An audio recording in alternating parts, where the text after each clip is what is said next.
একটি জাতির নির্মাণ বনাম ধ্বংসের চিত্র। এক সময় ছিল যখন বাংলাদেশের আকাশে বয়ে যেত উন্নয়নের সুবাতাস। পদ্মা সেতুর গর্বে বুক ফুলত, ঘরে ঘরে বিদ্যুৎ, কৃষকের মুখে হাসি। সেই সময়ের নাম শেখ হাসিনার নেতৃত্ব। কিন্তু এখন এখন জাতি এক অন্ধকার সুরঙ্গে বন্দী। ইউনুস ঘরানার তথাকথিত সুশীল সমাজ পেছন থেকে দড়ি টেনে টেনে জাতিকে নিয়ে যাচ্ছে দুর্বিনীত দুর্যোগের পথে।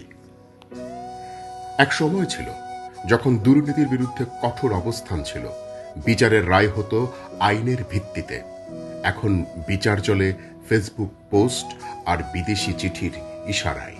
শেখ হাসিনার সময় বাংলাদেশ ছিল মাথা উঁচু করে চলা এক সাহসী জাতি, আর এখন আমেরিকার স্বার্থে তৈরি হচ্ছে মিউট্যান্ট গণতন্ত্র, প্রহসনের নির্বাচন, পরিকল্পিত বিশৃঙ্খলা, সব যেন এক অদৃশ্য বাহিনীর ছকে বাঁধা।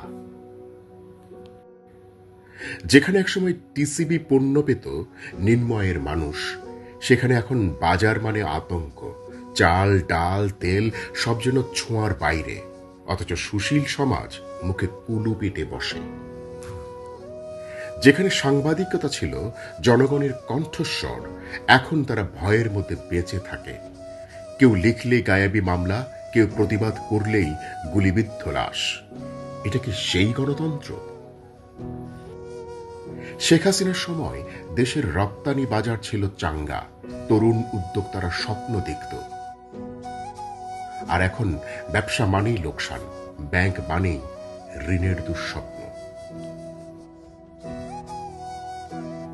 আজকের বাংলাদেশে সংগঠিত হচ্ছে মব সন্ত্রাস, উস্কানি দিচ্ছে সেই বুদ্ধিজীবীরা যারা আগে দেশের জন্য নয়, বরাবরই বিদেশি এজেন্ডায় কাজ করেছে। এই জাতিকে নির্মাণ করতে শত শত নেতা রক্ত ঝরেছে। আজ তাদের স্বপ্ন চুরি করছে কিছু মুখোশধারী উন্নয়ন বিরোধী নায়ক।